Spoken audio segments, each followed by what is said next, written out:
क्या शशि थरूर की राहें कांग्रेस से जुदा हो रही हैं? क्या शशि थरूर अगली बार जब संसद की बैठक होगी तो वो सत्ता पक्ष की ओर बैठे दिखाई देंगे? क्या शशि थरूर का कांग्रेस से मोहभंग हो गया है? नमस्कार, मैं हूं अनूप श्रीवास्तव और आप देख रहे हैं न्यूज नशा।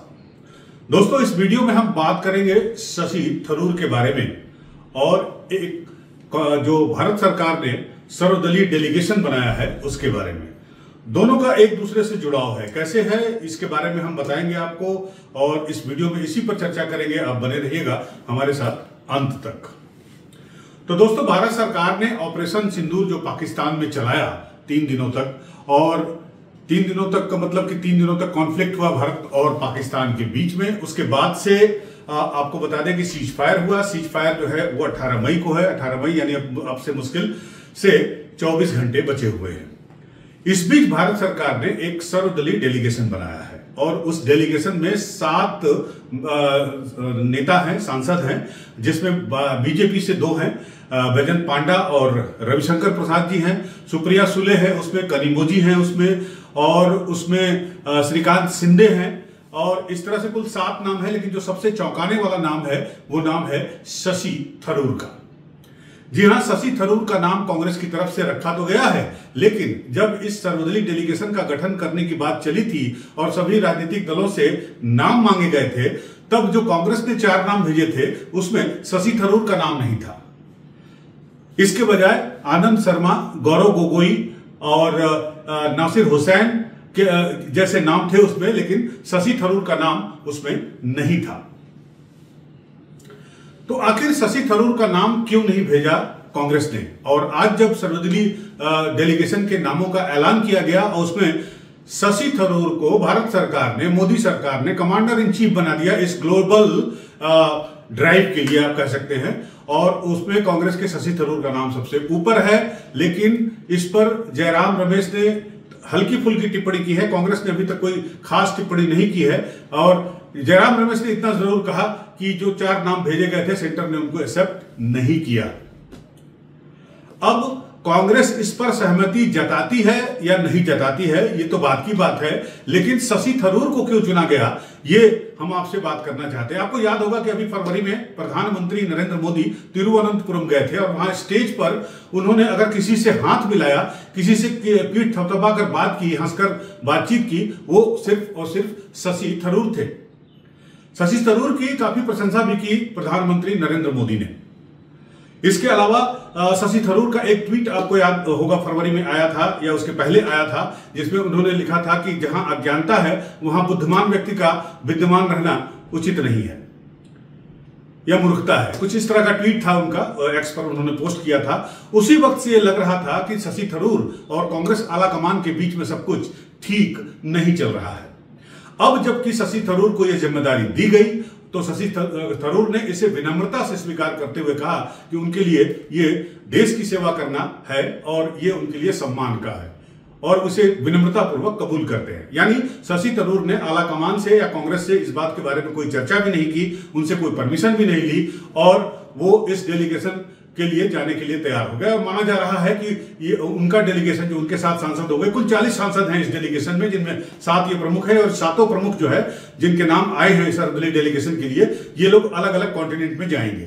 शशि थरूर संभवतः यूएस जाएंगे, और इसलिए जाएंगे कि शशि थरूर यूएन में भी काम कर सकते हैं, यूनाइटेड नेशन में काम किए हैं, उनके संपर्क काफी अच्छे हैं, इंग्लिश बहुत अच्छा बोलते हैं, व्यक्तित्व उनका काफी प्रभावशाली है, और एक तरह से इस वक्त उनका इंक्लाइनमेंट बीजेपी सरकार की तरफ है, या यूं कहे भारत के प्रधानमंत्री नरेंद्र मोदी की तरफ है।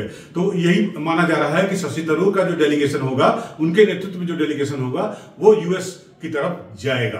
कनिमोझी रशिया की तरफ जाएंगी, बाकी लोग जगह जगह जाएंगे, और सबका डेलीगेशन का जाने का समय और जाने की जगह सब कुछ तय हो चुकी है।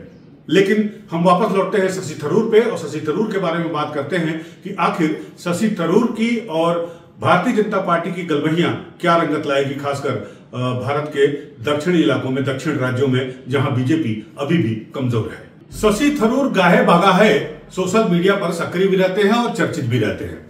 शशि थरूर को अपने पाले में खींचने का ये अवसर संभवतः बीजेपी के लिए सुनहरा साबित होगा, क्योंकि आने वाले दिनों में तमिलनाडु में चुनाव होने हैं और शशि थरूर केरल से आते हैं और शशि थरूर जैसे व्यक्तित्व, शशि थरूर जैसे अंग्रेजी बोलने वाले और शशि थरूर जैसे एक्सेप्टेबल, जो सबको स्वीकार है और सब सारी पार्टियों में जिनके संबंध है, सभी नेताओं से जिनके संबंध है, ऐसे एक पुल की जरूरत कह लीजिए या अंग्रेजी में कहिए तो ब्रिज की जरूरत है भारतीय जनता पार्टी को साउथ में अपना पेनिट्रेशन और बढ़ाने के लिए, चाहे वो केरल हो, चाहे वो तेलंगाना हो और चाहे वो तमिलनाडु हो। लिहाजा शशि थरूर पर जो अभी दांव खेला है बीजेपी ने, वो निश्चित रूप से रंग दिखाएगा। शशि थरूर ने अभी तक सत्ता पक्ष ज्वाइन करने की बात नहीं कही है। सत्ता पक्ष के बारे में उन्होंने ये नहीं कहा, उन्होंने इतना जरूर कहा है कि प्रधानमंत्री नरेंद्र मोदी की उन्होंने प्रशंसा में 2 शब्द जरूर कहे हैं, लेकिन अभी तक उन्होंने ऐसा कोई सॉलिड इंडिकेशन नहीं दिया है कि वो भारतीय जनता पार्टी ज्वाइन करेंगे। लेकिन पिछले 3-4 महीनों से जो कुछ चल रहा है शशि थरूर को लेकर और जिस तरह से पार्टी में उनको साइडलाइन किया गया है, उनकी बातें नहीं सुनी जा रही हैं। आपको याद होगा कि 22 में जब अभी पिछले जब मल्लिकार्जुन खड़गे चुनाव जीत कर आए थे, कांग्रेस पार्टी के अध्यक्ष का जब चुनाव हुआ था, तो शशि थरूर उनके विपक्ष में खड़े हुए थे। वो चुनाव हार गए थे, लेकिन उस वक्त भी कांग्रेस ने उन्हें हाशिए, उसी वक्त से कांग्रेस ने उन्हें हाशिए पर रखना शुरू कर दिया था।